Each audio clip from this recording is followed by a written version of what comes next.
Test 4. You will hear a number of different recordings, and you will have to answer questions on what you hear.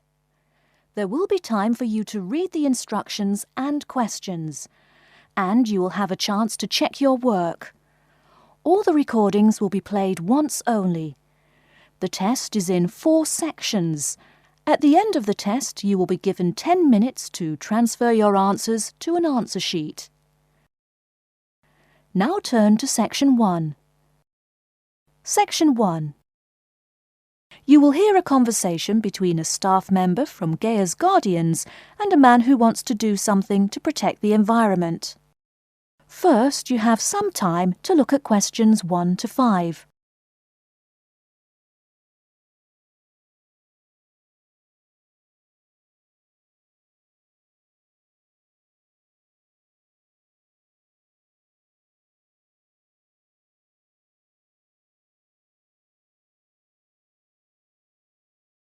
You will see that there is an example which has been done for you.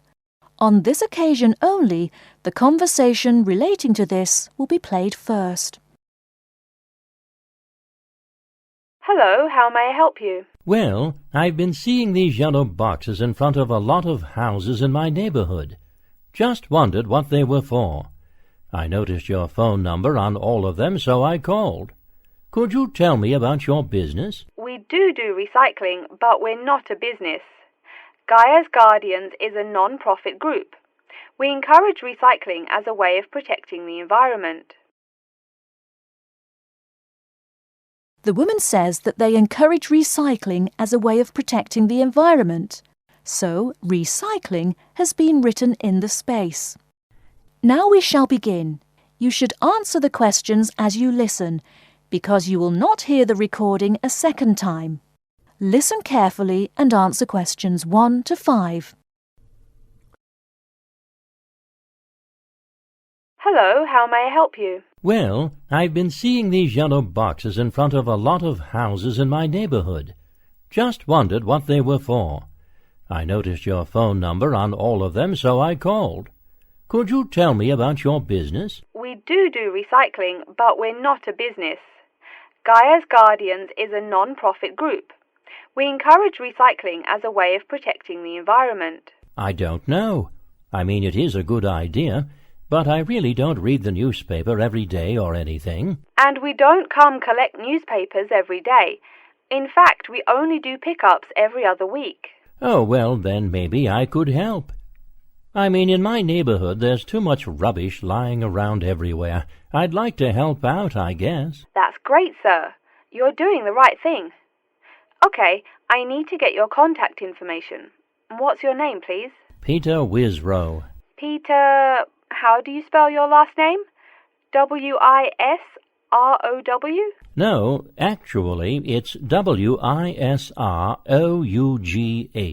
Oh, I'm sorry. I'm a terrible speller. You're a good speller. It's just that my family are terrible pronouncers. You're quite a card, Peter. Okay, now what's your address? Number 168 Bridge Road. That's here in London. How about if I have any questions? I'm sending you a copy of our booklet too. The booklet has our phone number and our email address, helpline@blackcat.com. That's HELPLINE @BLACKCAT.com. But I nearly forgot to ask, what's your postcode? BS97PU. PS97BU? No, that's B as in boy, S97P as in Peter, U. Before you hear the rest of the conversation, you have some time to look at questions 6 to 10.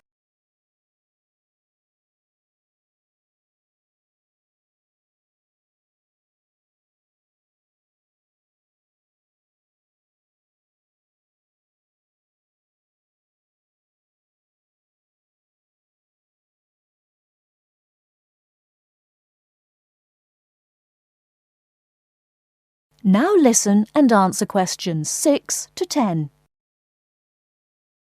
So I'm guessing those yellow boxes I saw are for recycled newspapers. Yes, that is correct, and it's free of charge. Wow, that's good news. Do you recycle anything besides newspaper? Oh yes, we recycle most everything.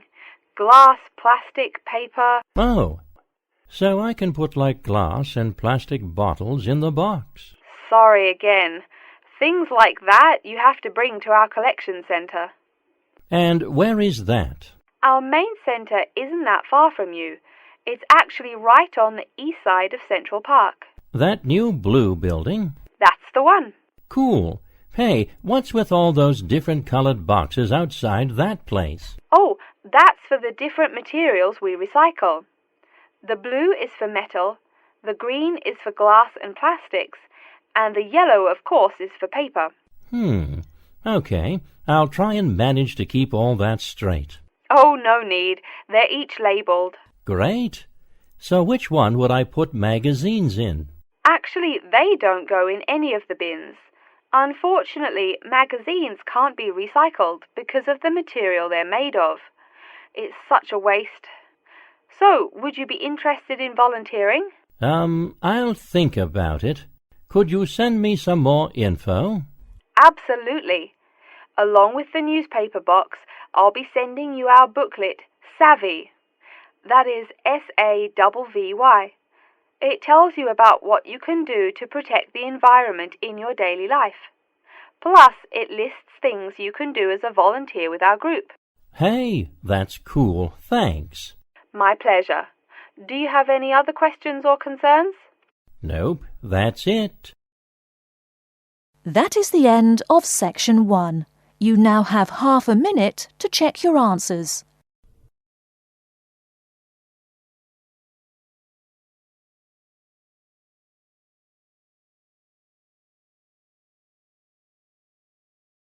Section 2. You'll hear an introduction about how to make a resume and apply for a job. First, you have some time to look at questions 11 to 17.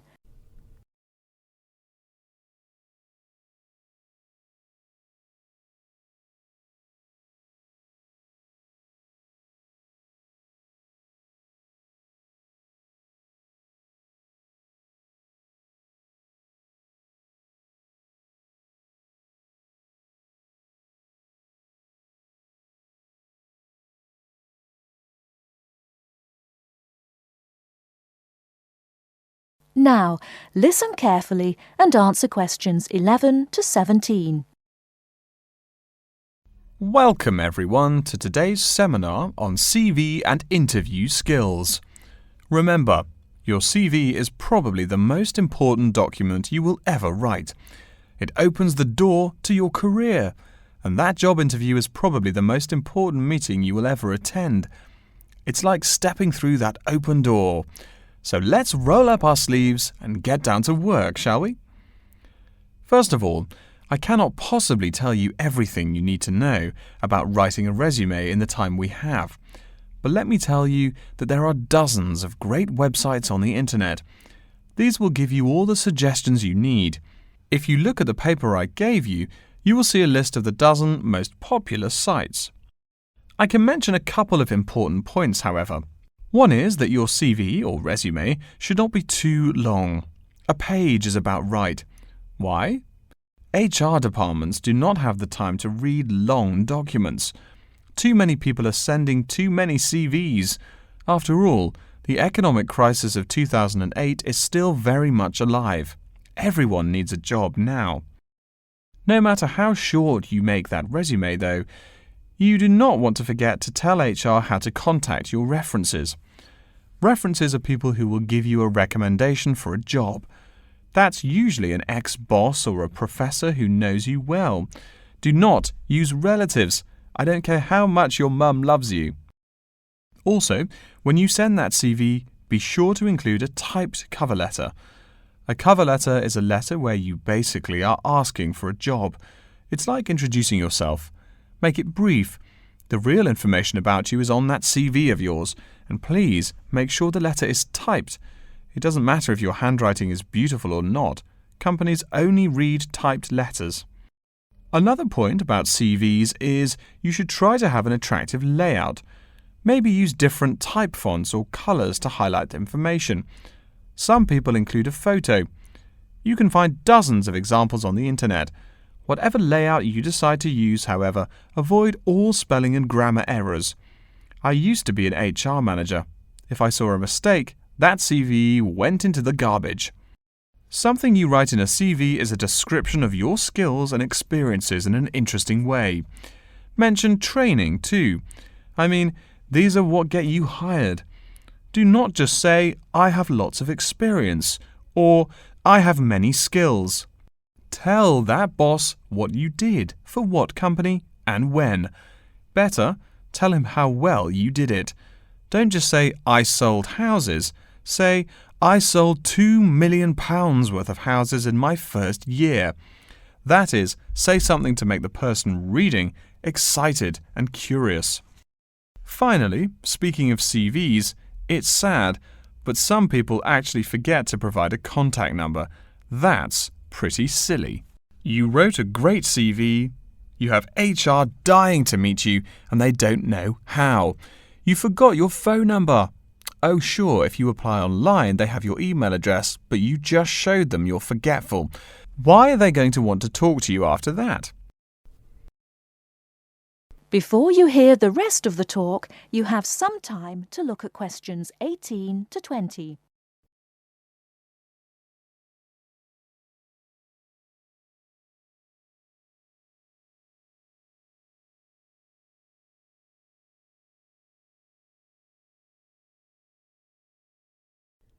Now listen and answer questions 18 to 20. Alright, moving on to the actual interview. I'll go over what you need to know by the end of it and what you can discuss and negotiate on later once it looks like you'll be offered the job. First, there's working hours. It's not that necessary to hammer out the hours off the bat, especially since it's easy to come off as lazy when the first thing you bring up is how much you're going to have to work. You can also find out more about possible promotions later on. It is important, however, to get a feel for how much you'll be paid. You should make sure the salary range is commensurate with what you're worth, and if you're not, you can move on to better opportunities. Being sure you're going to make what you want to live on is much more important than issues like your pension. You're all so young that your pension is not going to matter for quite a long time. You should find out about what skills you must know for the job and what they'll teach you. In addition, if the company will provide training, you should find out how long the training period is and whether it is paid. Beware of any jobs that want you to train for a long time without appropriate compensation. Speaking of compensation, find out about holidays as well. Do you get paid vacation time? Are you allowed to take personal days? Do you have to work on national holidays? Once you work out these main issues, you can move on later to details like the location and expected attire and whatnot. Wow, that's a lot of information. Let's take a break so you can think everything over and ask any questions you may have. Don't hesitate to come and see me if you need any clarification on all this stuff. That is the end of section 2. You now have half a minute to check your answers. Section 3. You will hear a man called Frank talking to Dr. Lindsay about what he should study if and when he returns for further classes. First, you have some time to look at questions 21 to 25.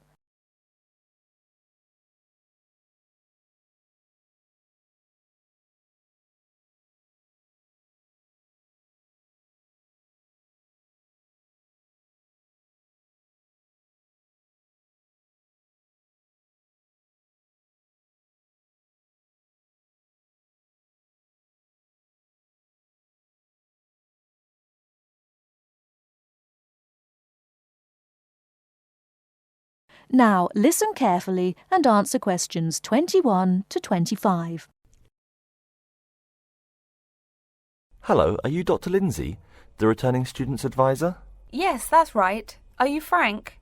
Your appointment wasn't until 2, but that's okay. Please come in and have a seat. Thanks. I like to arrive early whenever I have anything to do. That's certainly a praiseworthy habit. Let me see. It looks like you've taken a long break from school, and I understand you wanted to have a chat about what you should study if and when you return for further classes. It's such a big challenge. I don't know if I'm crazy for doing this or not. Believe it or not, I know exactly what you mean. Before I began working here at the university, I taught primary school for nearly 10 years. It takes a lot of courage to go back to school. I feel more shy and scared than the primary students I teach. In the schools I taught, I found today's youngsters are very sure of themselves. In terms of intelligence, I have a lot to teach them, and the maturity level of much of my class leaves something to be desired. But in terms of confidence, wow, a lot more confident than I am now, that's for sure. Stop fretting. A brave man is a coward who refuses to run. Let's talk about your strong points. You seem an intelligent man. What is it you would like to study? You see, I've been teaching children for a few years, but I think I'm happier teaching adults. I think teaching students in middle school is much more satisfying because they end up being much more grateful for your work. If I may ask, what got you interested in teaching adults? A lot of things, I guess. I met my future wife back in my first year of college. She always complains that I was more interesting then. She says that now I talk like I'm 7 years old. That's probably from being with children all day. Again, I know just what you mean. My husband used to say the same thing about me when I taught kindergarten. Anything else? Well, yes. Fairly often now I run into former students and we talk. Some of them are getting close to being grown up. I guess I think more and more about how people develop over time. So I'm interested in the results of education, the final stages. I see. Well, coming back to the university can be both difficult and very rewarding. There are some problems unique to returning students, older students like yourself. What do you think is your greatest weakness? Well, I actually think my confidence is getting better. I'm definitely overcoming my introversion and starting to be much more comfortable in front of a class. To tell you the truth, I'm afraid I'm rather behind the times about many things. It's more difficult for me to chase after the popular things youngsters are fond of, such as iPhone, Twitter, if you name it. I think I understand. Before you hear the rest of the talk, you have some time to look at questions 26 to 30.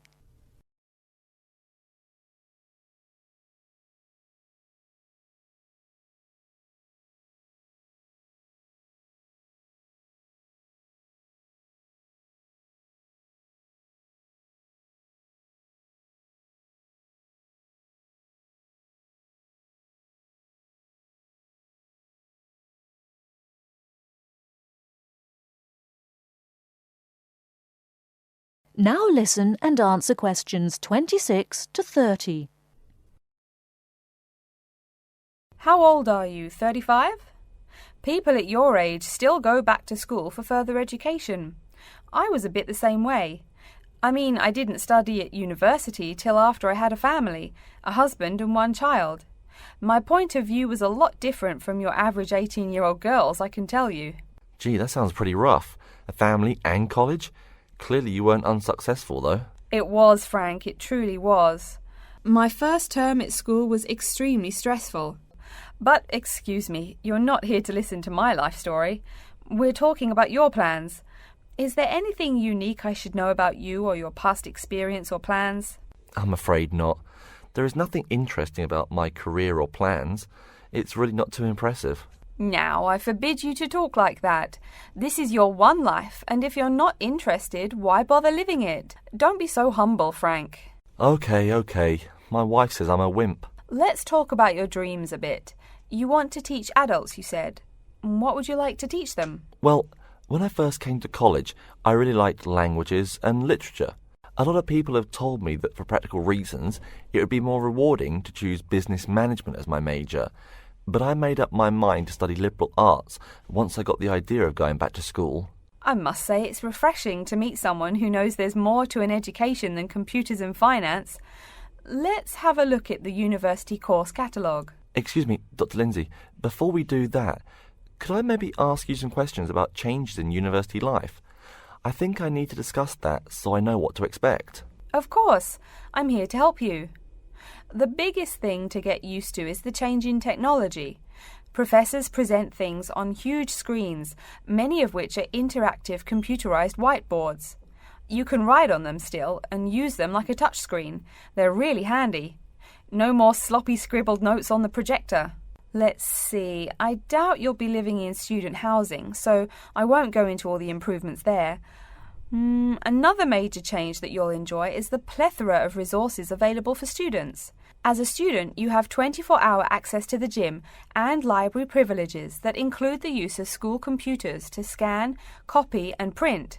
And of course the media library, which contains movies from all genres and most of the movies listed on AFI's top 100 movies of all time. The dining facilities are also not what they used to be. They offer choices for all diets and you can expect a hot meal any time of day. Wow, things really have changed.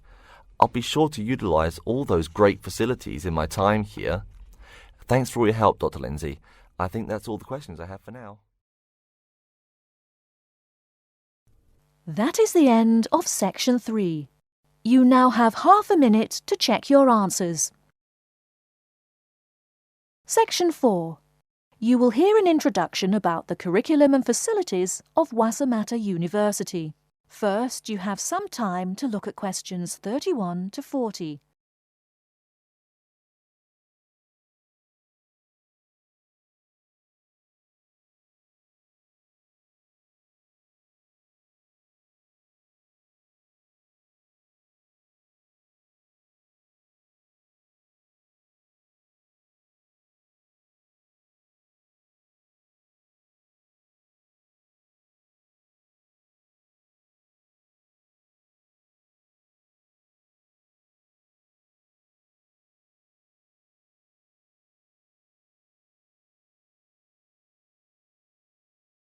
Now listen carefully and answer questions 31 to 40.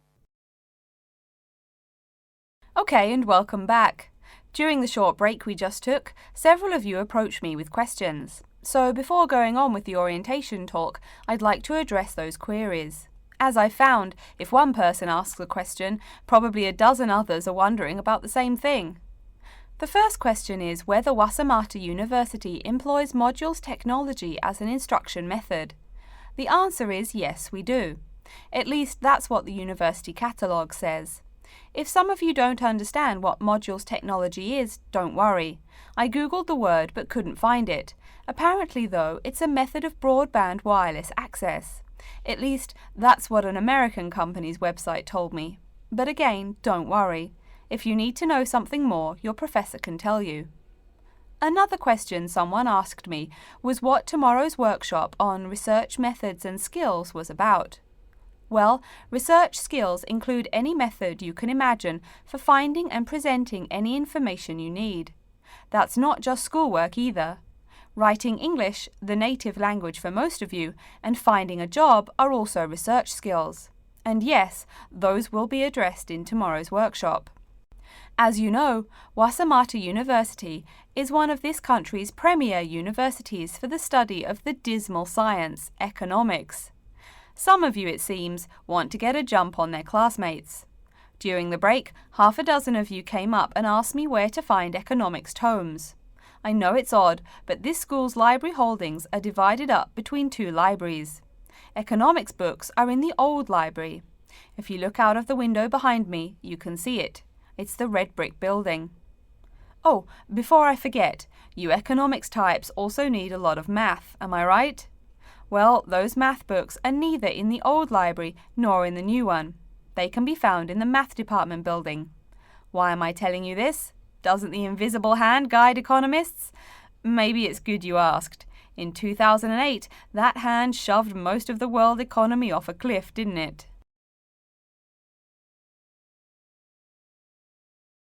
Now, I realize that most of you couldn't bring a computer printer or a photocopier from home. So I'm sure you're already wondering where you can copy things like term papers, internet articles, and things like that. I have some good news and some bad news. The good news is that there are a number of places you can make copies. These include both libraries and the Student Union building. Now the bad news. I'm sorry to say, most classroom buildings and academic departments do not have copiers students can use. So most of the large buildings you see around campus do not have copiers for students. The copiers there are reserved for professors and office staff. Oh yes, I nearly forgot to tell you. If you need to have printing done, all the copiers available to students are laser printers. Plus, for your convenience, you can pay using prepaid cards. You can get those in the Student Union building. That just covers the questions put to me. If you have more, please see me during the next break at 2:15. Right now, though, I'd like to start to give you a rundown on the various facilities here on campus. That way you won't get lost so easily in the weeks to come. I've been told that this year's incoming class features a large number of married students and parents. So you must be wondering where to put the baby while you're in class. Okay, right now we're in the Student Union building, right? Remember the big doors in front where you all came in?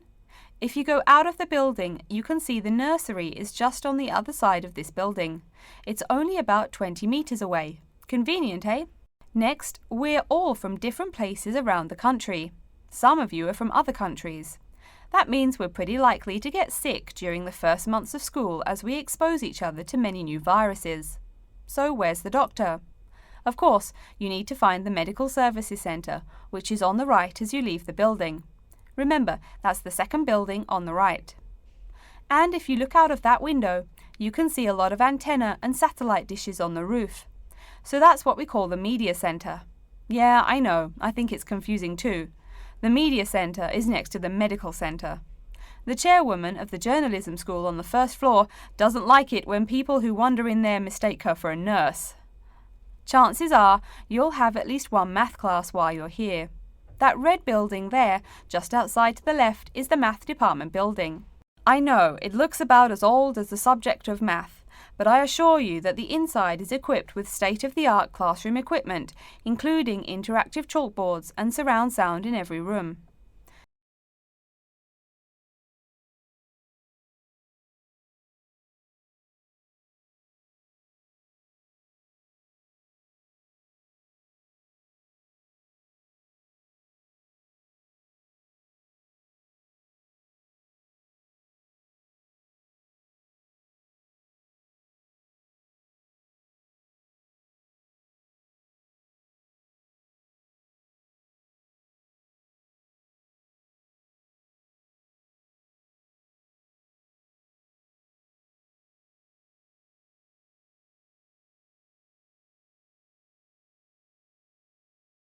That is the end of the listening test.